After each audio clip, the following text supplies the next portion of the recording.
Situs makam Tun Sri Lanang terletak di Desa Menasahlun, Kecamatan Samalanga, Kabupaten Biren. Tepat di sebelah barat makam beliau terdapat sebuah rumah Aceh yang dipercayai sebagai rumah yang beliau diami selama memimpin Samalanga dahulu. Rumah ini lebih populer disebut dengan Rumah Krueng. Nama lengkap Tun Sri Lanang adalah Tun Muhammad dan silsiah beliau adalah Tun Sri Lanang bin Tun Genggam bin Tun Jenal bin Tun Mat Ali bin Tun Hasan bin Tun Mutahir bin Tun Ali Sarinara bin Mani Purindan. Beliau lahir di Sedayut, Batu Sawar pada tahun 1565. Beliau adalah uleh balang pertama Samalanga dan penulis Melayu yang datang dari negeri seberang ataupun Semenanjung Malaya, yang sekarang lebih dikenal dengan Malaysia pada abad ke-16 atau sekitar tahun 1613.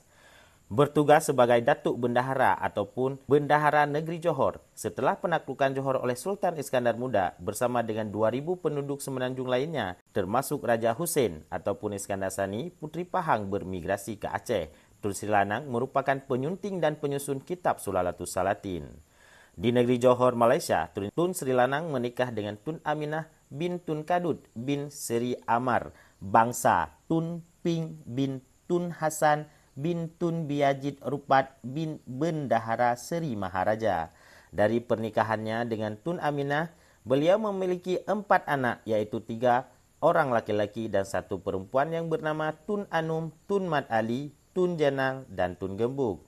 Setelah berhijrah, Tun Sri Lanang menikah lagi di Aceh. Tun Sri Lanang memiliki anak bernama Tun Rembau yang lebih dikenal dengan Tuku Syik Diblang Panglima Perkasa. Anak cucu Tun Sri Lanang kemudian menjadi Sultan di Terengganu, Johor, Pahang, dan Selangor di Malaysia. Sebuah cerita mengatakan bahawa setelah Tun Sri Lanang pindah ke Aceh, putra tertua beliau yaitu Tun Anum diangkat menjadi Bendahara Johor berikutnya. Kemudian Tun Anum meninggal karena penyakit pada tahun 1642 dan dimakamkan di Makam Tauhid. Adik Tun Anum yaitu Tun Jenal diangkat menjadi bendahara dengan gelar Paduka Raja atau Bendahara Sekudai setelah Tun Anum mangkat. Tahun 1641 Masehi, Malaka dibebaskan dari penjajah Portugis oleh Tun Jenal. Hikayat Hang Tuah menceritakan tentang peristiwa tersebut. Atas saran Puteri Kamalia, Tun Sri Lanang diangkat sebagai Raja pertama Samalanga oleh Sultan Iskandar Muda. Rotasi pemimpin ini sering dilakukan untuk mencegah pemberontakan. Penobatan Tun Sri Lanang menjadi Raja Samalanga mendapat dukungan rakyat karena di samping dia ahli di bidang pemerintahan juga alim dalam ilmu agama. Sultan Iskandar Muda mengharapkan dengan penunjukan ini akan membantu pengembangan Islam di pesisir timur Aceh. Penentangan justru muncul dari beberapa tokoh masyarakat yang dipimpin oleh Hakim Pet Mise yang menginginkan kelompoknya lah yang berhak menjadi Raja pertama Samalanga. Sehingga penobatan Tun Sri Lanang sebagai Raja Samalanga menempuh berbagai drama.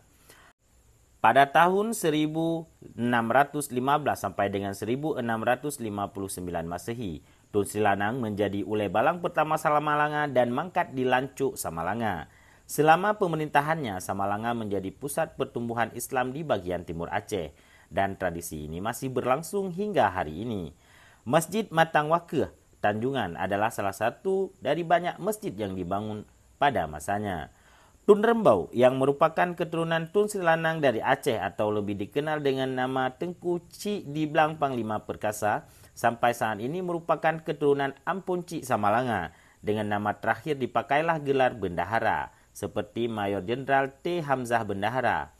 Beberapa keturunan Tun Sri Lanang kembali ke Johor dan menjadi Menteri Kewangan seperti Tun Abdul Majid yang menjadi Menteri Kewangan Johor, Pahang, Riau dan Lingga. Keturunan Tun Abdul Majid inilah menjadi zuriat Sultan Terengganu, Pahang, Johor dan Negeri Selangor Darul Ehsan hingga saat ini.